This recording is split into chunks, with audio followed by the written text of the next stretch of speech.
Bonjour à tous, salut Tony. Salut Max, on est de retour pour une recette Sucré aujourd'hui. sucrée. Qu'est-ce que tu nous as mijoté? On va faire un petit tour du côté du sud-ouest, une spécialité basque, le fameux gâteau basque qui est très apprécié.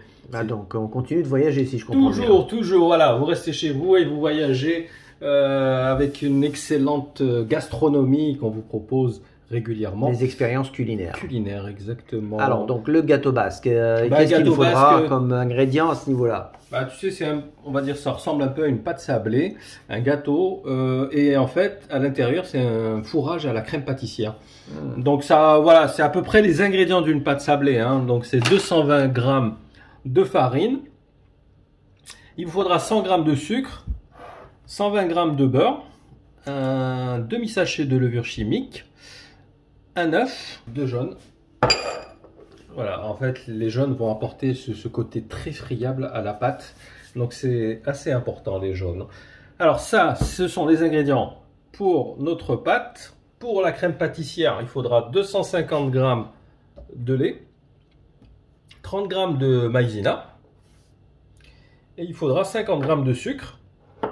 Alors, le curcuma, c'est vraiment un tout petit peu, c'est vraiment pour colorer la crème pâtissière. Une pincée. Voilà, pour lui donner une petite couleur crème. Allez, on démarre très fort avec la pâte, je suppose, c'est ça? Oui, exactement. Pourquoi? Parce qu'on va la laisser reposer. Donc, on est obligé de commencer par la pâte.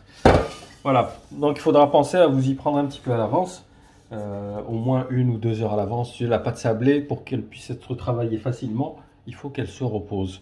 Alors, on va commencer tout simplement par le sucre.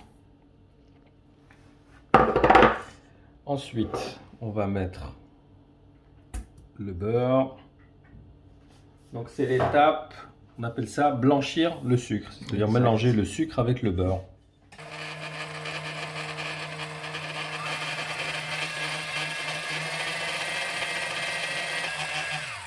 Voilà, donc si vous souhaitez, vous pouvez également rajouter un petit peu de sucre vanille. C'est facultatif, ça donne toujours, c'est toujours agréable la vanille. Et on va rajouter donc l'œuf plus les 2 jaunes. Allez, on repart pour un autre tour. Voilà, une chose que j'ai oublié de te dire, c'est que le beurre, il faut qu'il soit ramolli. Voilà, donc pareil, pensez à le sortir à l'avance. Il faut qu'il soit très très mou.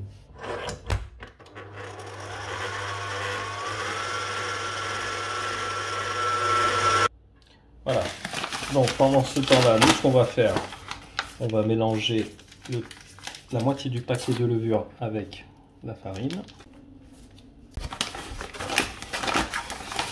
On va mélanger un petit peu et on va rajouter donc la farine à notre mélange.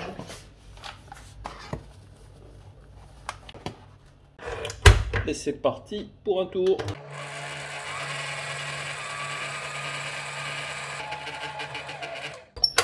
Voilà, regarde, tu vois, ça va, la pâte n'est pas collante.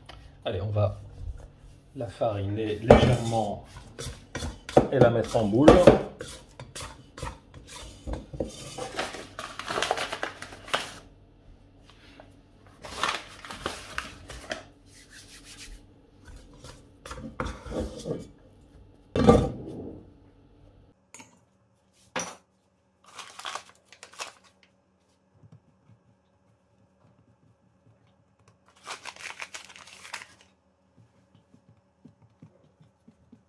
On va la filmer, la mettre au frais pour qu'elle se ressaisisse un petit peu, parce que c'est vrai que si tu sais, cette recette en été avec le beurre, elle aura tendance à ramollir très très vite. Donc on la met au frais, au moins 1 heure, 1 heure et demie, voire même 2 heures. Tu sais que c'est une pâte qui se prépare même la veille. Hein. Ouais, c'est mieux. Voilà, c'est mieux. Et puis on revient, voilà. Pour la deuxième étape, on va faire la crème pâtissière. Allez, à tout à l'heure. Voilà, donc en attendant, nous, ce qu'on va faire, on va préparer notre crème pâtissière. Alors, on va prélever un petit peu de lait froid et l'ajouter à la maïzena, histoire de la diluer.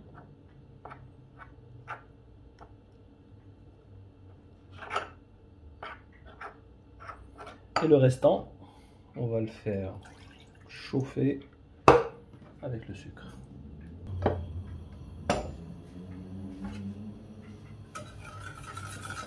On remue pour dissoudre les cristaux de sucre.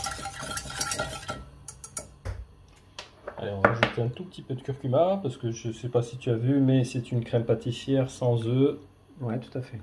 Donc en fait, le curcuma, comme je t'ai dit, va donner une petite couleur crème. Il faut rappeler que le curcuma n'a aucun... Non, au niveau du goût, vous inquiétez Voilà, pas. Vous ça n'allez pas va dire, pas. ah, du curcuma dans une crème pâtissière, mais c'est quoi cette folie? Non, non, vous inquiétez pas, il n'y aura absolument aucun goût de curcuma. Ce sera juste une toute petite couleur, comme je t'ai dit, crème. Et ça vous fait des économies d'œufs. Parce que déjà, si on regarde la pâte, il y avait déjà 3 œufs. Ouais, alors imaginez que si tu rajoutes encore 3 œufs pour la crème pâtissière, voilà, une boîte d'œufs entièrement pour une recette, moi je trouve que ça fait beaucoup. Même au niveau calorique. Ouais, complètement. On va rajouter un petit sachet de sucre vanille. La vanille en pâtisserie, c'est quasi obligatoire. Il faut toujours que vous en ayez dans votre tiroir. Donc finalement, on est à 2 sachets de sucre. Oui, bah oui, forcément pour la pâte et pour la crème. Voilà, ça commence à bouillir. On va retirer du feu. On va rajouter notre maïzena diluée.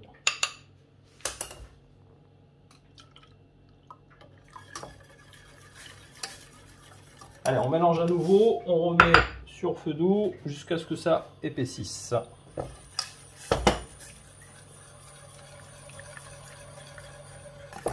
Ça épaissit très très vite. Voilà. Impeccable. Une belle consistance. Tout à fait. Alors, ce qu'on va faire, on va la mettre dans un petit bol.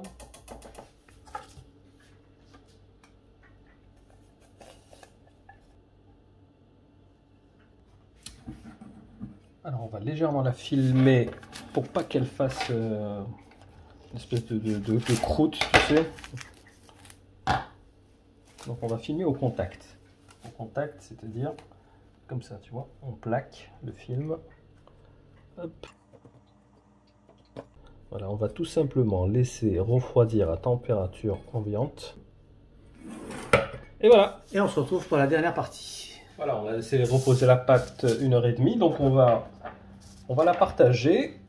Alors, un peu plus que la moitié. Celui-là, on va les laisser, ça va être le disque du haut. Voilà, donc pour faciliter, on va mettre du papier sulfurisé, un peu de farine. Comme ça, on peut l'étaler plus facilement.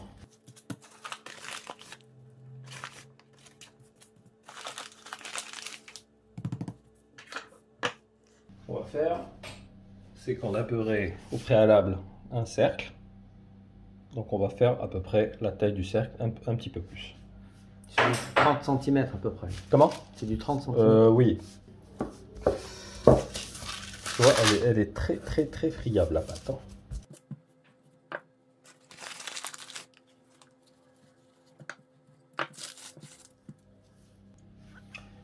Voilà, hop. Donc, on va prendre le cercle, on va bien presser. On va enlever le surplus. Voilà, donc pour le cercle, c'est bon. On va rajouter les côtés. On va essayer de faire des petits boudins.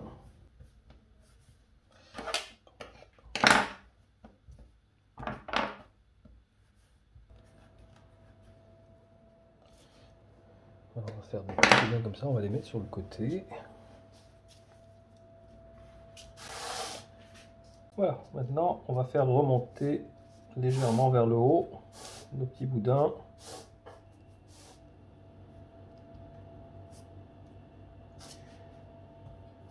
Allez, maintenant on va intégrer notre pâte, notre crème pâtissière.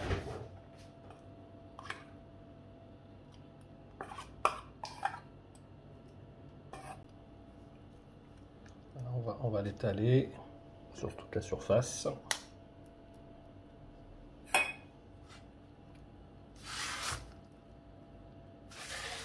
Voilà, on va terminer avec le cercle, le dernier cercle.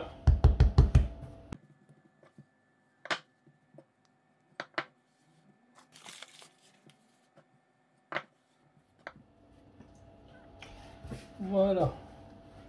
On va le rouler autour du rouleau à pâtisserie pour faciliter.